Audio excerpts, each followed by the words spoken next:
Hey everyone, I'm Nick LaRue. I'm from FilmSnobbery. I'm a film critic, and I'm here doing a bunch of fun interviews for the folks at Slamdance. I'm very excited. This year's got a fantastic lineup.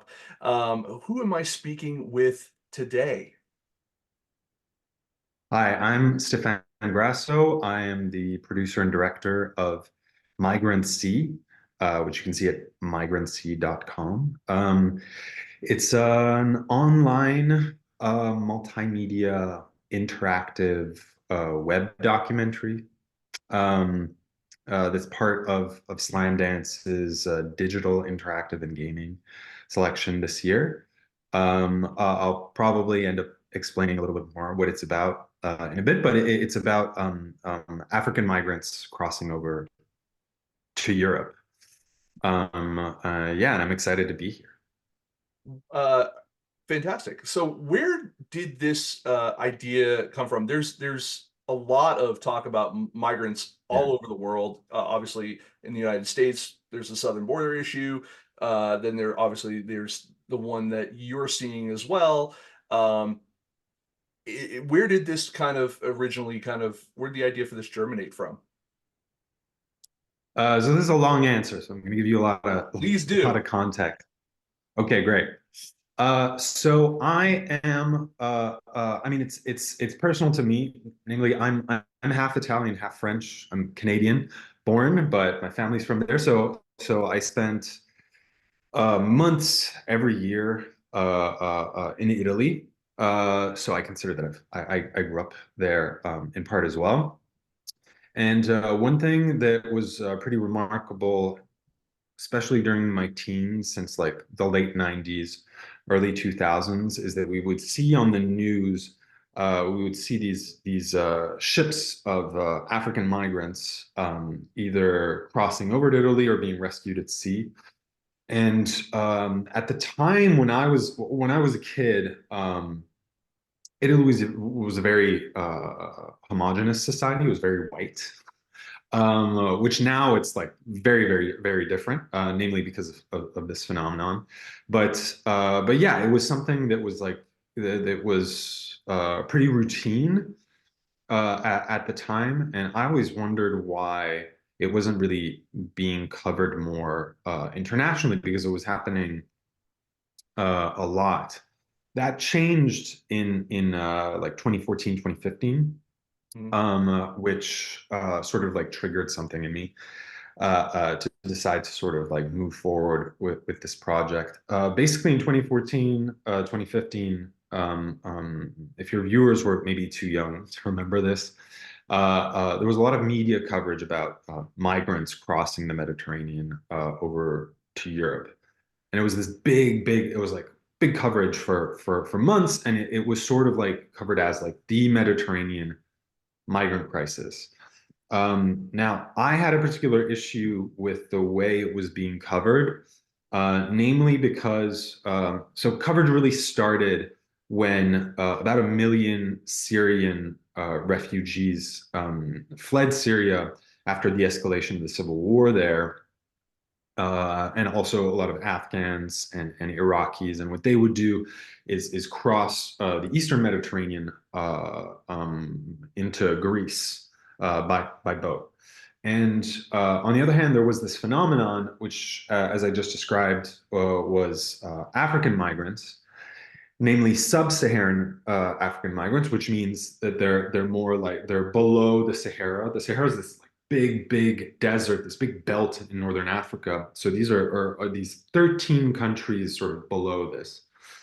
Um, and so that's a phenomenon that was happening for the past 20 years. And it was sort of like combined and covered as being sort of part of the same thing, for me it was really striking because it's not at all the same sort of populations, and there's not at all it's not at all for the same reasons. Like the people fleeing Syria were refugees, they were fleeing conflicts, and in a lot of interviews you can hear as much that they say we're fleeing conflict but we would love to go home. That's our goal. We're fleeing something but we would like to go home.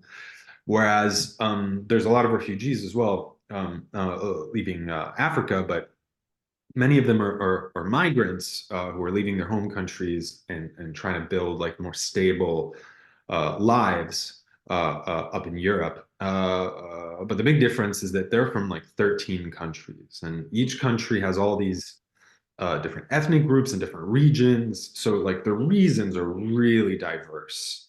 And the people fleeing are also equally diverse. Some are like extremely educated. Some of them are fleeing for like better economic possibilities.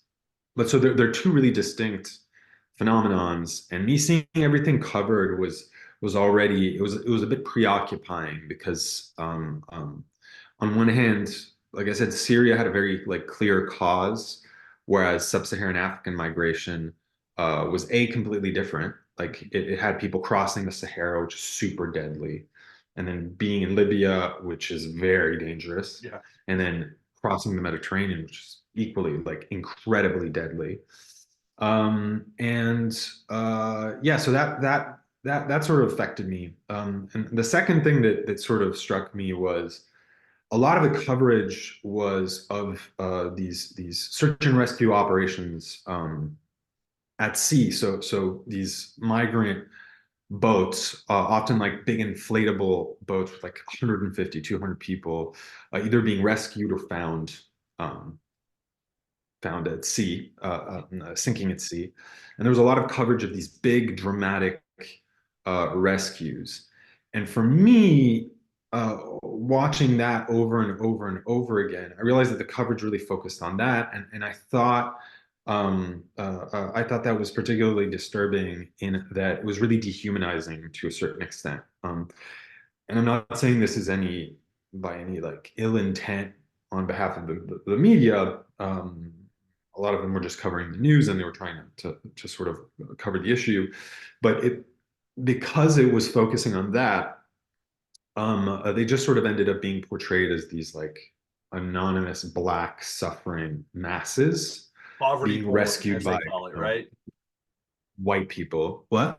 They call it poverty porn, right? Like Yeah, yeah. And as far as news coverage, I mean, it's very much a broadcast news. If it leads, it bleeds kind of situation.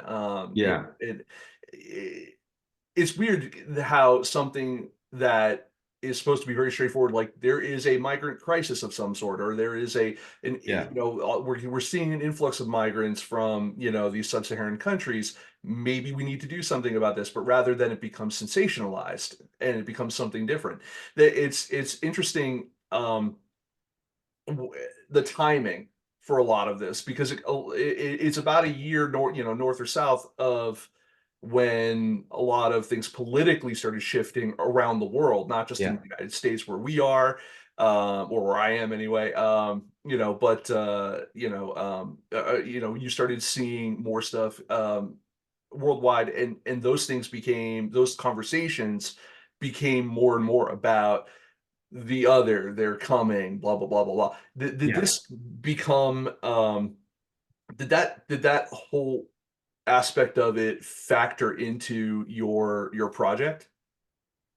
Yeah, I was about to lead into that, but exactly as you're saying, like the other thing that really worried me, despite the sensationalized coverage, is that it is that the way the narrative was very much from like Western optics.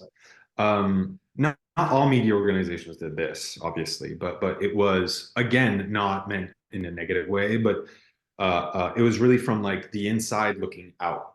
And I think this exists also in coverage of migration in the United States, but it was the media from inside Europe, so the privileged sort of Western media, sort of looking on these people sort of coming in. So these hordes of migrants coming in. And that's sort of how it was portrayed, whether it was deliberate or not. And yeah, so that's the last part of what really sort of triggered my decision to make Migrant Sea. I realized that because of this, there was a near total lack of migrant voices, of their stories and their voices telling their own stories Right. uh, um, and also talking about what the other part of their journey, which is insanely dangerous, and most importantly, their lives once they get to Europe, because the journey doesn't really end there. It's like very, very hard for them to integrate, and they face a lot of challenges, adversity, and racism in Italy. So what I wanted to do is I wanted to do a project, a documentary that on one hand would sort of be like a multimedia documentary about Mediterranean migration, about sub-Saharan African migration, but most importantly, I wanted to create a documentary that contained several mini docs, and each mini doc would be focused on different migrants and sort of provide a platform for them to tell their own stories in their voice. And I wanted to do this in a really collaborative way where, because ultimately, I'm the filmmaker, I'm putting everything together, but I sort of developed these methods to sort of integrate them or invite them into the creative process while we were shooting, or before shooting, while we were shooting, and in the editing process, because the goal is really to create these sort of mini docs that really that not only sort of have them telling their own stories, but express their intentions as well. And so far, it's been pretty successful in terms of like the feedback that I've gotten from the migrants. And on top of that, what I really wanted to do is, because this is sort of a response to a pretty big narrative, I decided to make a multimedia doc freely available online. So the point is that people can sort of access it really easily. And I wanted to do a multimedia doc because Migrant Sea includes video docs, VR docs, photo docs, audio docs, and also these like first person accounts, essays, articles, and like interactive maps. And I did that because I really wanted to give the audience a chance to sort of explore and experience these stories in whatever format they wanted, on whatever device that they wanted. So I wanted to give people like a maximum, really an opportunity Mhm. to experience these stories, sort of no matter what. Like if you're just going to walk around, you can listen to the audio doc. If you're on your phone, you want to see video, you've got that. You can do VR on a headset or on the phone. But yeah, I really wanted to give everybody the opportunity to do that. And so that's pretty much where we're at. It's taken a long while to get here. And now we're premiering at Slamdance as part of the dig category. And we actually still have lots of migrant stories that are sort of still in the works. They're shot, they're being edited, and so the nice thing about Migrant Sea is also if you go like this week, you're going to see something, and you'll see something else like a few months from now or a year from now. Are you Um, planning on taking so it yeah, touring through other festivals and stuff like that too, as part of that as it I mean, we're evolves? applying. Hopefully, Okay. hopefully, but the idea is that Slamdance is sort of like the beginning of the journey. And for Slamdance, they're featuring it more sort of like as in its online form, Mhm. which is great because really the website is the doc. So because it's meant to be super accessible, but in like a physical iteration, it's also an installation because there's like photos and VR and films, and so we're also sort of presenting that and pitching that around to try to get a physical installation somewhere. But yeah, who knows? We don't know yet where it'll be, but hopefully we're gonna get like a physical installation No, in the next absolutely. I mean, couple of festivals. something like that um, with that amount of things to be able to be accessible for, I think that you shouldn't have too much of a problem finding, areas to be able to do, like you said, VR, the photo installations. I mean, there's galleries and all that worldwide, I'm sure it'd be very interesting, interested in doing something like that. Obviously theaters and stuff as well. But it sounds like a very challenging project to tackle because it's so multifaceted.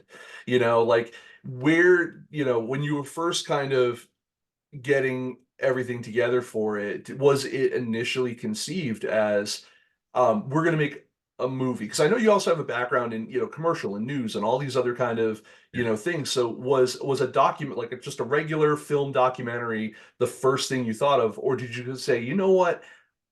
Maybe there's more people using VR. Let's try this, and then that became that, and then it evolved into photos. And photos makes a lot of sense too, because when you're on site, or you're especially in a place where maybe you just can't whip out a full-on camera package, still photography is a lot, could be a lot, more compact, a little quicker to do. What was your overall kind of process and evolution of this?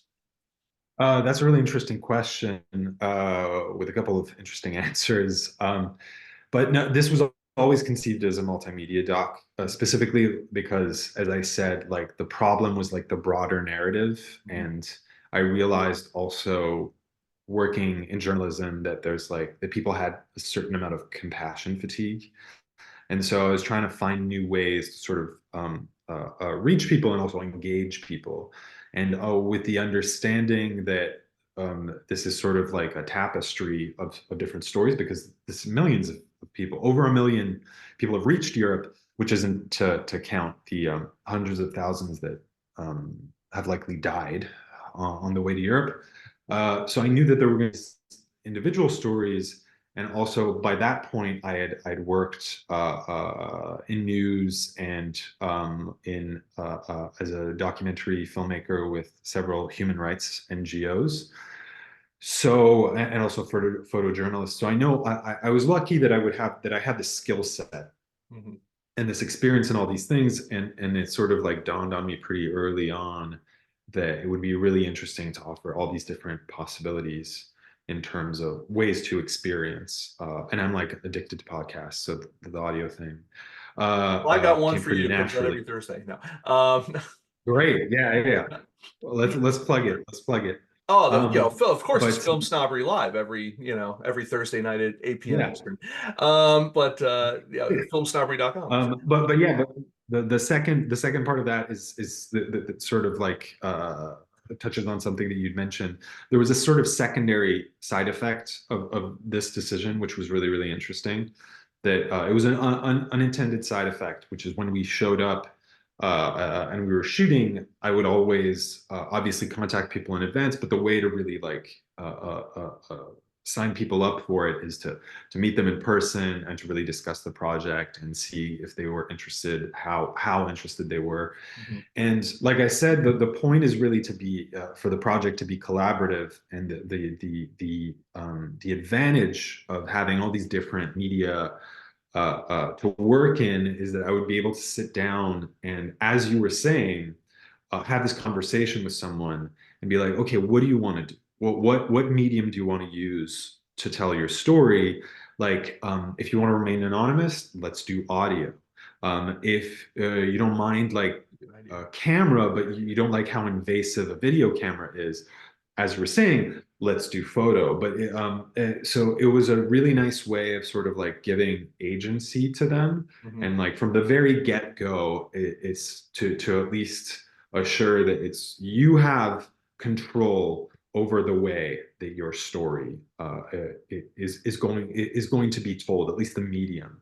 It's And like I said incredibly later on, humane. Like I love that approach. It's incredibly humane, because you don't see that. I think a lot of documentaries are, I want to capture this as raw and real as possible, even if the subject is uncomfortable. And I think even that right. discomfort, um, is masquerading for realness, as opposed to being compassionate to the subject's situation. And even as I was going to say, even as a small digression, you talked very briefly about the idea of journalists having compassion, uh, Well, audiences having compassion Oh, fatigue yeah, because of the constant, like, barrage. stressful or Yeah. like, yeah, Yeah, no, but I mean, I'm thinking even for journalists, I can imagine compassion fatigue being embedded or reporting on bad things all the time must create a dissociation to some people, um, to that. And this is again complete digression, but I do that sometimes.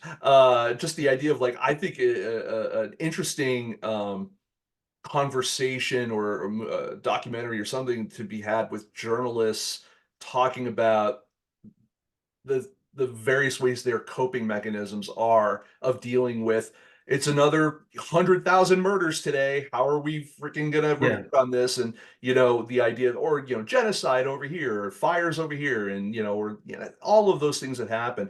And of course, when we talk about the migrant crisis, whether again here in United States or over in overseas,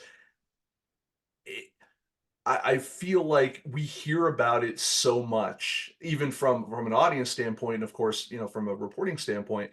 I feel like there's it doesn't become background noise, but it becomes a thing where you say, "This can't possibly be as bad as they're making it out to be."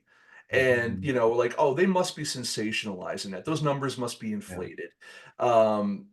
Etcetera. Do you find that for to be true? Do you find that or is it like, "No, it's legit 1,000,000 people," or, it's like the news is not lying. They may not be telling the whole truth, or they may be not reporting the circumstances surrounding everything. They're just saying, "Oh, it's 100,000 people came in today," or something like that, right? Or this month, or this year, or something. But they're not saying what those I mean, circumstances are. having a background in journalism, I can tell you that, I mean, I believe in, at least with regards to certain news organizations, that accuracy is key, Hmm. in the sense that it's like if you have one news network that says something that's not true, well, like their competition are going to fact check them. So it's in everybody's interest to be accurate. Now, in terms of like portraying the realities on the ground, Hmm. I think there's something inherent to the framework of news media, which is like basically you generally you have deadlines for a story, and you need to get them done quickly because there's constantly a need for content. And this is another thing that sort of Migrant Sea responded to and sort of could function differently, because it was a documentary, and we really wanted to spend time and have like and get these intimate stories and collaborate with people. But when I was on the ground, I got a lot of pushback towards the project, which I expected completely. But it was good to hear it in person as well. But I had several like young migrants who basically said, "Listen, like." I was interviewed by several journalists. I did like 20, 30 minutes, 30-minute interviews, and then I read the piece and I'm quoted in a sentence, and nobody really ever heard of my story, which is why Migrant Sea was like, we really had this sort of collaborative approach, but yeah, just focus on their own voices and their individual stories. So I don't necessarily blame the media, because they often want to, their priority is often to show like the big picture, and there's also, I think there's less time to sort of produce this kind of content. And also in a lot of situations, resources being what they are, they sort of like send in foreign journalists into these places where they're not really familiar with the circumstances, and that is with migration. When we were in Sicily, it really requires like some time there to sort of understand. And also, like the reason that I did this and that I think I was a good fit for this project, despite being a white man, which I like completely considered from the get-go, is that like I have a particular background speaking Italian, French, English, and even Spanish fluently, and also sort of like being both local and an outsider, I was able to go in and not only meet like local organizations, but I was also able to speak to migrants in a language that they would prefer. Mhm. Um, and that really that allowed us to sort of establish this ease and this trust really easily. And so like I think it was really good. Yeah. I was a good I was fortunate in order to in terms of going there. And there was this also thing in terms of language. There's another thing which is super interesting. I think your audience should maybe know about is that because people come from all these different countries, and when they get to Italy, they all live together in these big reception centers. But a lot of people speak like 4 or 5 languages. It's pretty incredible. But many of them don't speak the same language. But because all of them need to all take Italian lessons. The main language where all these African migrants are speaking to each other is Italian. So you'll show up at a reception center and they're all speaking Italian to each other, which for me was a bit surreal, but was another advantage speaking Italian as well, that I was able to be like, so I sit down and I'm like, what do you want to speak? Let's do French, let's do English, Italian, whatever you want. And again, that sort of like gave them a little bit of agency, which again, whatever we could do to leave stuff up to them, Was there ever a we were point where you did trying. have to bring in a translator or anything like that? Well, never, No? never. That's great. You know, No, the other side of that too, I love that you're kind of dovetailing a bit into where I wanted to kind of go on this, uh, great minds think alike type of deal. Um, you, you kind of address a little bit the idea that like the world is becoming harder to navigate, not necessarily the migrant side, but you have an advantage of being multilingual and multi national. You know, we have you're dealing with a global pandemic that is still problematic. You're dealing with um, immigration and migrant issues, which are hard to navigate for a number of reasons. You're traveling around the world. That requires various visas. If you're European and you're part of the EU, okay, that might be a little bit easier. If you're British, well, you made your own bet on that one. But well, some percentage of them did. And then if you're American, forget about it because we generally are not there's a population of us that like the idea of travel as long as it is not inconvenient. Um, right. yeah, I'm going to leave that part at that. Uh, you know, how do you navigate all of the laws, travel restrictions, the pandemic, like you said, I mean, if you're not speaking with someone at one of the centers, like whether being an intake center or something like that, and you're speaking to them in in those sub-Saharan countries, um, well, I guess you already said, like, I was gonna say, how do you navigate all those things, especially like the politics and stuff like that of getting into a country and moving about freely, especially with the kind of topics of what you're covering, because I'm sure it's not flattering to the country that these people are fleeing. So I was fortunate in the sense that we shot this like right before the pandemic, so we didn't have to deal with that. That's great. And also being French and Italian and actually having EU citizenship, I didn't really have any concerns going into Italy because I didn't, nobody could say anything. And we do have freedom of speech in Italy, so it's not like I could get into any trouble. I mean, there were challenges in the sense that I had a really good relationship with the Italian Coast Guard, and for a while there were sort of these negotiations where I could join them, will interview them and join them on a search and rescue operation. And I really wanted to get their perspective. Actually, the sort of my article that this was based on at the very beginning was from an interview that I'd done with a former Coast Guard captain, uh, and uh, um, yeah, so but that fell apart because the government in Italy had gone like pretty far right at the time of shooting. And yeah, and that also produced like several other challenges because there are different kinds of reception centers. Some of them are like locally managed by the municipalities, and others are more like under federal control. And yeah, as you were saying, yeah, well, because the government was pretty far right, basically we were getting blocked from accessing like the reception centers sort of managed by the federal government, despite the fact that we weren't being directly critical of the government. Although I do like I did ask a lot of questions, and migrants were very honest about like how difficult their lives were because of a lot of like right wing sort of political action. And I mean, the documentary is critical about that, obviously, because Mm. a lot of it is ethically wrong and even legally wrong in terms of human rights. But yeah, I would say like in terms of the actual production was fine because we really shot in Italy. We just shot in Italy this Okay. time. But that being said,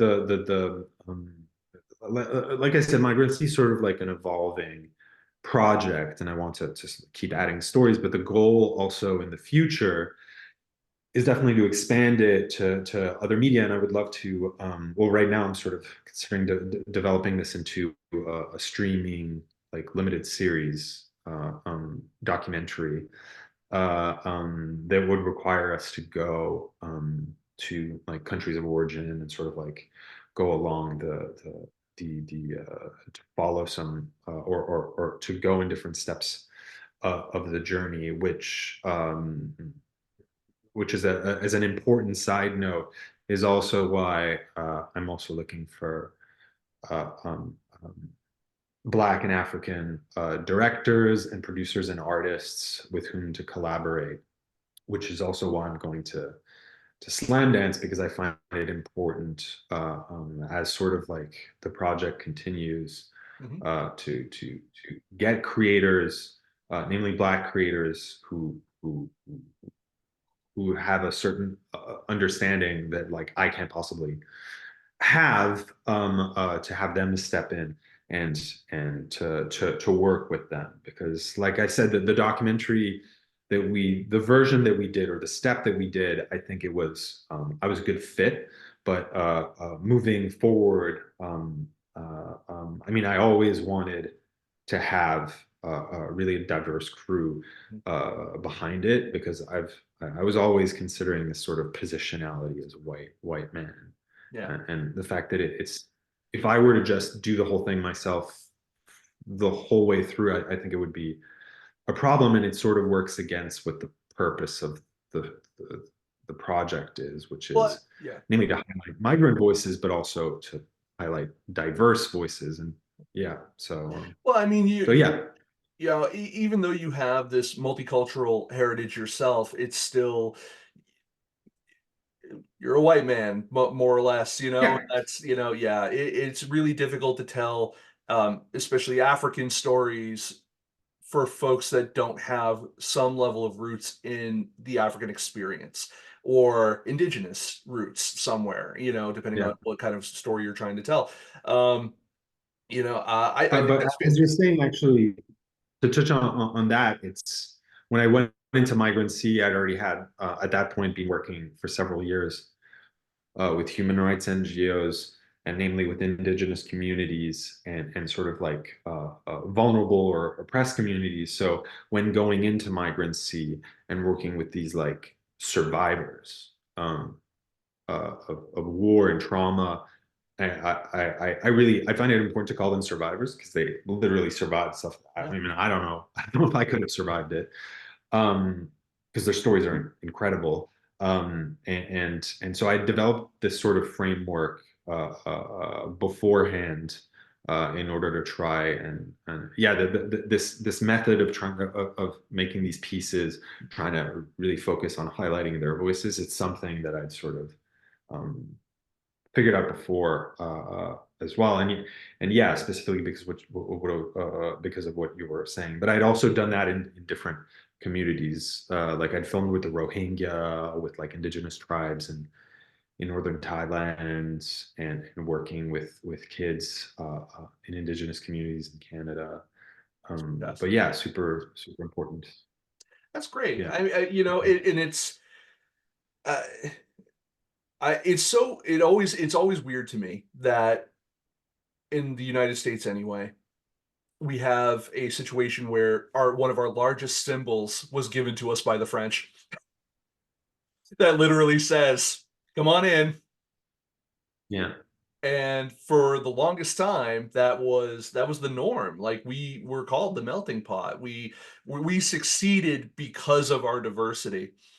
And I find that now that there's been a shift with that, and not to say that our country has not been riddled with that from day one, but um, did you find that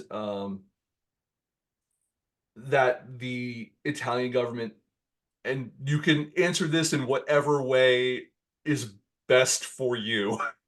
Did you find at all that the Italian government was helping set these folks up who were coming in, and did they set them up for success to kind of, look, come in, go where you need to go, get a job, get a this, or was it more of a ostensibly catch and release, like you're going to come in, we're going to teach you some Italian, we're going to kind of, you know, we're basically buying time till we send you back somewhere else.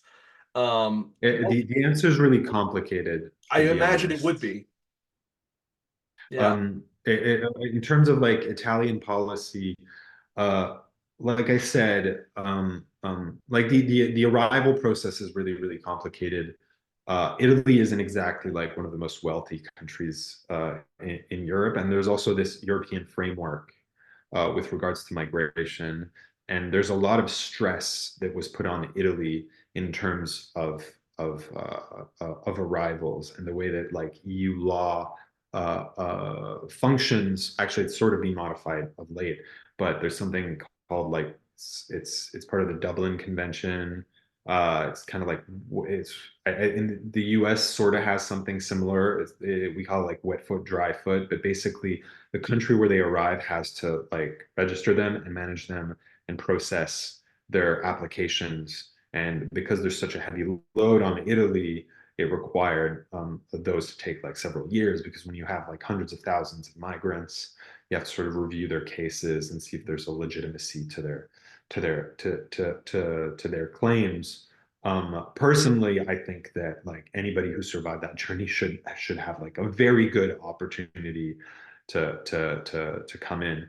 As far as the aid and the opportunities that were given to them, I mean, it is uneven. I think that many of the people sort of in the field working to help migrants are doing so from like a really sincere place. But in a lot of situations, because of shifting government policy, they had to sort of like fight the government that was also sort of funding them. So it's very complicated in that respect. And incidentally, it's really it's a very interesting situation in Italy, because like people can say what they want about Christian organizations, but in terms of Italy on the ground, Christian organizations are probably the ones helping the most. Interesting. Uh,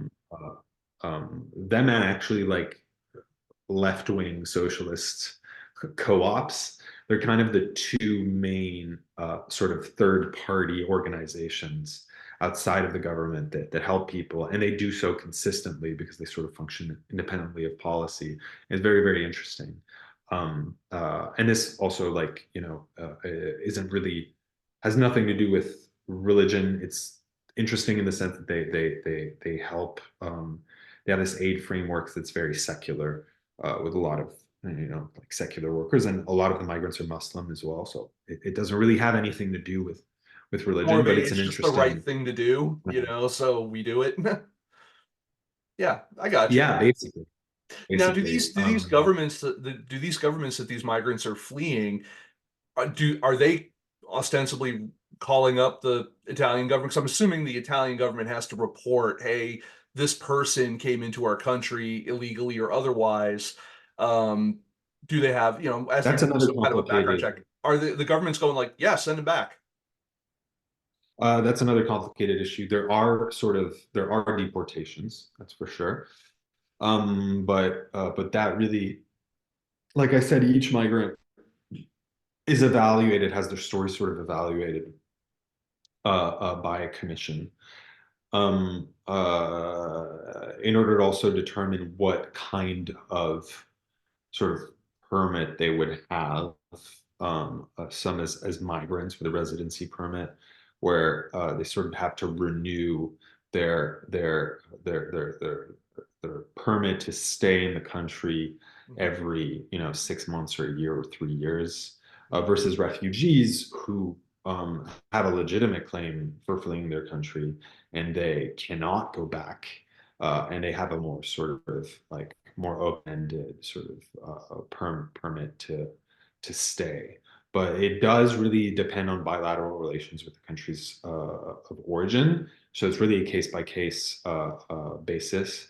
And yeah, there are very rarely like these broad arrangements to send people back. But there are definitely cases where, especially the more right-wing factions of the government, were sort of like pushing deportations, and those do exist.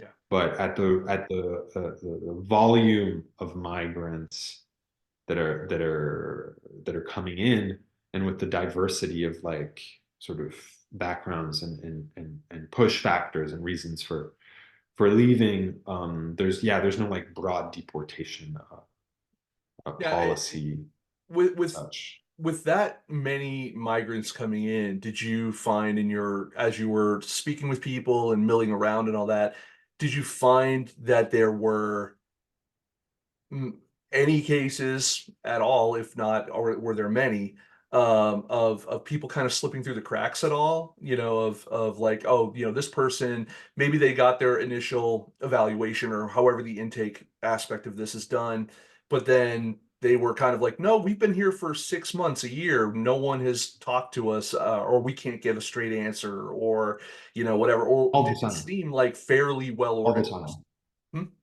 all All the the time. time? Yeah.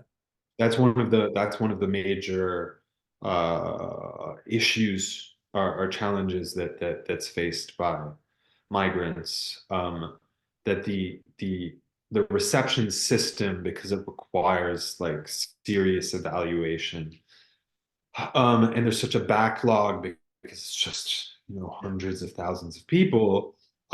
Some people end up waiting their results from the commission for like months or years, and during this period they don't have work permits, right? So they have to they don't have work permits, and they're not technically allowed to leave Italy. So a result of this is there's a lot of sort of desperation. There's a lot of people who are just like, they're stuck. They don't have lives. They were expecting to go to Europe and being able to build their new lives, but all of a sudden they're just frozen and they can't do anything. And they feel rightfully sort of abandoned and angry.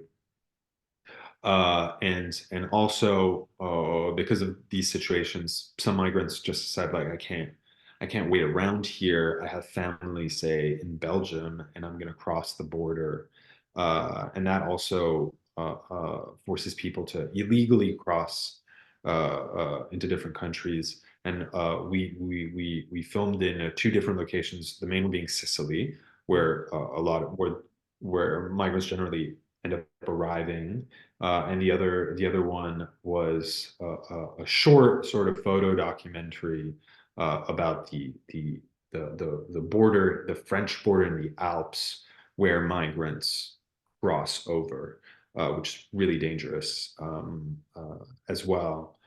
So yeah, a lot of people end up falling through the cracks, and feeling abandoned. And it's just sort of like the load, the amount of people that end up sort of being processed by the system. Um, and yeah, it's pretty devastating when you see uh, um, a lot of like smart, passionate, like driven people just being stuck and not unable to do anything. And also that this drives a lot of like a workforce um yeah like illegal an illegal workforce basically for Yeah. like day laborers where they're not covered by any kind of like health insurance, and they end up working in the fields, which is fairly dangerous as well, Yeah. similar to a certain extent in certain areas in the United States. Yeah. So Yeah. so No, yeah, it, it as you were saying also, I mean, and this is sort of the point of Migrant Sea, like migration is sort of it's one of the defining stories of our lifetimes. Migration has always existed.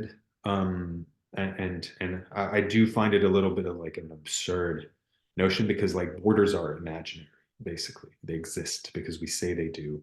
mhm. But the reason that we're calling a lot more attention to migration now, even though it's existed for Ever. so long because borders are porous, is that our borders and our infrastructures are really defined now. So being able to tell these clear cut narratives of like people moving around is a lot easier, and it's also easier to politicize. Um, but yeah, you also mentioned another point that I find is really important, which is that in terms of policy and the way that migrants are represented, it's definitely sort of even practically absurd to portray them as being sort of a risk to a country or detrimental, because uh, uh, especially us in the West, the wealth of our countries has often been built off of the exploitation of countries in Africa, but also in terms of the development of our own countries, like in virtually every case, including very modern cases, it was our countries are built off of the back of migrant workers. Mhm. This is definitely the case in the United States. A lot of Latin American workers, um, um, uh, post-war Britain. I mean, look at that. It's basically they opened the doors to all their former colonies. Lots of the Windrush generation came from the Caribbean, and a lot of Nigerians and a lot of Indians and Pakistanis came to help rebuild Britain. And it was the same thing with France, with their former colonies. Germany was rebuilt by Turks, Yeah. and Italy, which is a struggling economy, is being revitalized actually by the presence of migrants who end up doing the jobs that many Italians just don't want to do. And I also think that it's really a boon for the culture, because this multiculturalism, I think, is I mean it is the future. But yeah, even in modern cases like Dubai, Qatar, it's again all these modern cities, they're being built by migrant workers. So to treat them as a threat, and especially in Europe, I think when it's people who've risked their lives, and in many cases seen violence and death as a part of them trying to reach Europe. I just find it really That, horrible. that But brings up a really interesting point, and here's the thing. I could speak to you all day about this because the subject of um, migration and multiculturalism and globalism, etc., is fascinating to me. It's something I really enjoy. I love to travel. I come from a small town, and I first thing I did when I graduated high school is I moved to Australia. It was like the furthest I could awesome. get away, where at the very least I could still speak the language. You know what I mean? My family's French. I'm one, two, Oh third wow. third generation Quebecois. Before that, Yeah, I was born and raised in Montreal, so yeah, I'm not too like far. I'm in Massachusetts, raised. so that's the Oh, migration pattern for yeah, my family. Um, yeah, yeah, yeah. my wife she's second generation Italian. And Oh, so her family is in the Southwest. I met my wife in Los Angeles. She's from the Central Valley over in they grow wine grapes. yeah. Go figure, right? Her grandparents were from Italy. I can't remember specifically the location. I don't know if it's like Tuscany or Sicily or any of the other things, but anyway, um, I I I have had the benefit of traveling to Europe and traveling to Canada and Australia and Mexico and other places. I know I'm an exception for a lot of Americans. And it's a little bit harder for us in America um to get around the world. Specifically just because of how our passport system works and the cost. I mean, Europe is the one thing I love about Europe is like you want to go to France, it's right there. Like you want to go to Germany, it's right there, and with the EU, it made moving around a lot easier. Where I'm going with this is do you feel like it's going to be an easier quote unquote sell to get this documentary and this installation, this project in front of um an international crowd first and then try to introduce it to Americans? Or do you feel like it's actually important that Americans are subjected to these types of ideas and these things to give us a more global perspective? And then I guess the other part of that is that what is your general plan of getting this out there? Because obviously going to Slamdance, perfect first step. It's a great festival. I love it there. Um, you're going to meet some great people. I'm really excited for you, actually, because it's going to be a fantastic experience. I'm just saying that personally. But I also know that like you're going to experience the then what, what now kind of aspect afterwards, and I'm sure you have a plan. But I would love to know a little bit more of like where do you think you're going to kind of target that kind of stuff? Uh, Where I mean, obviously so there's the website, but you also have to make people aware. So what's the yeah, plan, Stan? so the answer might surprise you. I really wanted to start sending it to American film festivals first, despite I think the story being more familiar to to Europe.